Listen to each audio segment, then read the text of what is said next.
kembali ke barat mengikuti angin yang meniup pelan, membangkitkan birahi, maka bulu-bulunya berceceran. Sedangkan tubuh yang lunak, gaib bersama matahari. Alangkah nikmatnya rindu. Gila ngawur. Puisi dengan judul Wajah Dunia yang Pertama.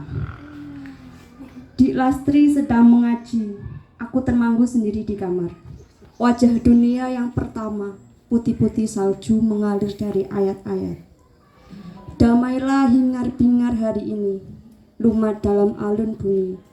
Maka Adam dan Hawa pun putih kembali. Maka anak-anak Adam dan Hawa dentang senapan terlindih sepi. Peki pertempuran terhenti, para serdadu bersama terbantai. Tersayat keramat ayat-ayat. Tidak terdengar lagi hingar-bingar hari ini. Ketika senja terbenam, ayat-ayat menghilang, dunia pun jadi hitam. Dalam gelap malam terdengar lagi hiruk pikuk hari ini. Wajah dunia yang pertama kemana bersembunyi? Dalam deru mesin atau mulut bedil? Kurindukan lagi wajahmu yang pertama. Tidakkah akan kembali bersama ayat-ayat suci? Tidakkah akan bertemu lagi? Salam sampai akhir nanti. Terima kasih. Sungaiku membelah pedusunan. Lewat tengah pedusunan, sungaiku mengalir perlahan. Aku terjuntai di tepi, menatap ranting bergoyang, menatap ranting kedinginan. Daun-daun pohon di tepi terangkus sepi. Ketika dengan lembut air pun berpaut. Di sini di lindung air sungai, aku lihat waktu berlalu. Dirundung sendu, kacau bayang-bayang wajah waktu. Dengan muram berlalu, tak sepatah berseru. Sungaiku, manakah di antara jajatmu? Adalah percik Amazon dan Mississippi. Adalah riak Wolga dan Duna. Adalah ombak Sine dan Rina. Adalah air Bengawan Solo. Adalah jajat sungai, segala sungai yang mengalir di mana-mana di bumi. Sungaiku dalam percik tepimu, teringat kembali menyusun simfoni tentang angin puput yang meniup pohon birka, tentang salju mengayut pucuk cemara, tentang lurus pohon akasia, tentang desir pohon bambu, tentang desau daun anggur angin menggeliat di musim gugur. Sungai bersama beningmu mengalir warna merah jingga, kuning, hijau, biru, nila, ungu. Sampai Australia, sampai Afrika, sampai Amerika, sampai Eropa, sampai Asia. Selamat jalan. Sampai Antartika, sampai Laut Utara, sampai Laut Cina, sampai Mediterania. Selamat jalan sampai di mana-mana. Impian Amerika, ini kumpulan ada 30 cerita yang ditulis oleh Pak Kunto, kemudian dijadikan satu selama di Amerika. Jadi isinya ini memang cerita-cerita ya tentang teman-temannya. Isinya tentang pekerjaan, keluarga, dan gegar budaya. Ini ada di cerita nomor 3. Judulnya adalah Indonesia di atas segala bangsa. Harus 20 menit ini. Hah? Harus 20 menit biar buka lah. Itu ya. Namanya Sukiman. Ia dari Pakem, Yogyakarta. Kepada setiap orang mula-mula ia selalu bilang bahwa saya saudaranya. Saya ketemu dia di muka universitas ketika saya masih orang baru di New York. Pada waktu itu saya mau makan siang. Seperti biasanya, saya selalu makan ayam atau ikan di tempat baru. Maka saya masuk restoran yang menjual ayam goreng. Kata saya, mbok berek please. Saya mengulang, fried chicken please, and 4 cup of tea. Yang jual bilang dalam bahasa Indonesia, dari Yogyakarta ya? Tentu saja saya terkejut. Saya kira orang Puerto Rico atau Chicano. Tak taunya orang awak toh. Kemudian kami bersalaman. Nama saya sebenarnya Sukiman, tapi panggil saja Peter. Ceritanya panjang, tapi nanti saja. Sekarang makan dulu. Ini ayamnya dan ini tehnya. Saya membayar dan mengambil tempat duduk. Saya duduk di dekat polisi. Setelah itu saya selesai makan. Sukiman berdiri dekat saya. John, kenalkan. Ternyata ini masih saudara lelaki saya dari Indonesia. Sukiman mengambil tempat duduk. Polisi itu pergi dan sepertinya dia mengucapkan sesuatu. Rupanya Sukiman itu merupakan buku yang terbuka. Pertemuan yang hanya sebentar itu diborongnya sendiri, seperti tidak ada waktu lagi. Sebenarnya ceritanya meloncat-loncat, tapi saya mencoba mengurutkan. Ia berasal dari Pakem, kira-kira 17 km dari Jogja, ke arah utara, tepi jalan ke Kaliurang. SMA-nya di Jogja, sehingga mudah bagi saya untuk menjelaskan. Wah, di tempat itu tidak ada lagi pemandian, atau wah, jalan itu sudah penuh toko, atau sekarang ada hotel di situ.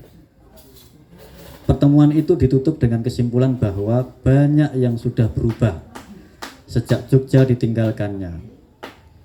Saya berdiri dan melihat jam tangan. Maaf, saya harus pergi. Cerita itu menarik. Dia mengatakan, ya banyak leluconnya dan ledekan ayu-ayu. Apa? Dan ledeke ayu-ayu, ledekan. Ngerti ledek ya? Ngerti? Oh, wicah gamelan ya, ngerti. Loh, masih ingat caranya orang menawarkan ketoprak dengan dokar, bende, dan pengeras suara. Bagaimana saya bisa lupa sama Indonesia? Saya pergi dan sebagai ganti good afternoon, saya bilang sambil mengepalkan tangan, merdeka. Seingat saya baru sekali itu saya mengucapkan merdeka dalam 2 tahun terakhir. Setelah beberapa kali pertemuan, kesan saya Sukiman ialah orang Jogja yang paling pandai berbicara. Begitu terpukau saya dengannya sehingga di rumah saya bilang pada istri, Pak Abdillah Kamal dapat saingan. Teleponlah Bu Kamal kalau suaminya dapat saingan berat. Pak Kamal adalah wakil Indonesia di PBB, tapi dia pendiam, sedangkan Sukiman tidak. Di tangan Sukiman masalah Timur Timur akan beres. Sama-sama di forum internasional, hanya kalau Pak Kamal di gedung megah, kalau Sukiman di warung fried chicken. Tapi sama-sama internasionalnya, coba dia diberi kesempatan. Jadi begitu sering saya jajan di warungnya, saya tidak perlu lagi diperkenalkan. Julukan sebagai saudara saya dari Indonesia tidak perlu dipermaklumkan di warung itu. Sebelum sampai di New York, dia sudah sampai di mana-mana di Eropa. Dan rumusan umum bahwa mengenal suatu tempat ialah mengenal perempuannya sungguh-sungguh diterapkan secara letterlik. Alasannya agak memerahkan telinga para ulama, kiai, pastor, pendeta, dan pedanda. Apa itu alasannya? Ialah Indonesia uber alles. Uber alles. Yang diartikan sendiri sebagai laki-laki Indonesia di atas perempuan segala bangsa. Selain pandai dan terbuka, setidaknya pada saya, karena saya ada potongan untuk jadi pendengar yang baik. Ia juga suka bercerita. Selama dari SMA, ia bekerja di Jakarta. Di Jakarta, itulah ia kenal dengan seorang wanita WNI. Lalu singkatnya, ia, mohon maaf, kumpul kebo. Ia memakai istilah itu. Hah? Nggak ada. Wolos sih lagi. Nganu kan. Oh, malah banget. Gue lah harus dosa loh nih. Ia memakai istilah itu, seperti kebanyakan cerita sedih, maka meninggallah kekasihnya itu. Kemudian ia mengikuti kawan dan pekerja pada kapal dengan maksud untuk mencari kekasihnya yang hilang. Ia bekerja di kapal minyak berbendera Yunani, mula-mula sebagai pembersih, lalu naik pangkat sebagai pembantu masinis. Begitulah ia sampai ke kota ini. Sesampainya di daratan, ia tak mau lagi ke laut. Di daratan itu bersama jutaan orang dan dapat kesana kemari. Sedang di laut hanya bersama sedikit orang dan geraknya dibatasi oleh kapal. Maka meskipun ia harus mulai dari bawah, daratan lebih menjanjikan. Bahasa sekolahannya lebih memungkinkan social mobility. Ia berkenalan dengan seorang calo yang dapat mengusahakan kartu hijau, asal ia mau kawin dengan seorang dan memberi nafkah beberapa puluh dolar tiap minggu. Menurut perhitungan, memang agak memberatkan, tetapi tidak ada cara lain. Dengan uang itulah ia harus tidur di luar. Kalau dia ingin tidur di dalam, yang kadang-kadang juga dilakukannya, ada perhitungannya sendiri berdasar perjanjian dengan istrinya.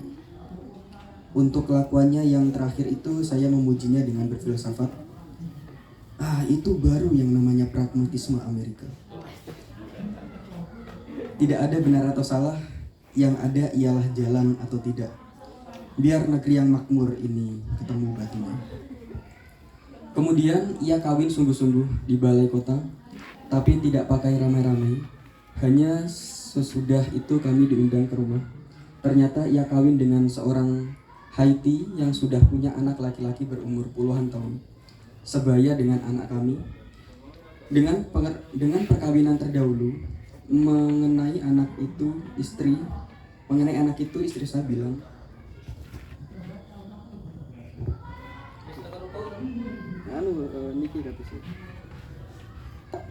istri saya bilang kepada Sukiman, kau beruntung tidak melewati masa-masa yang sulit mengasuh anak. Tetapi jawaban Sukiman mengejutkan istri saya. Katanya, ini taktik perkawinan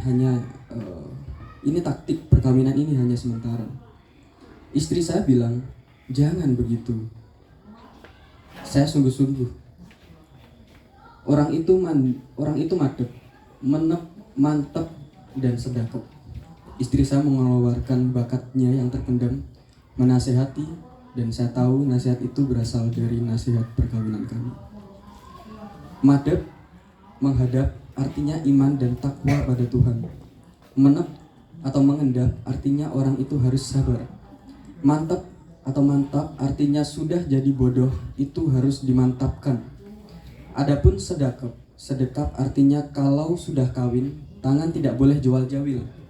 Jangan menggoda dan tergoda. Itu diucapkan pelan dalam bahasa Indonesia dan di belakang istrinya. Tentu saja kami tidak pernah tahu agama mereka, sebab bertanya soal agama itu tidak lazim.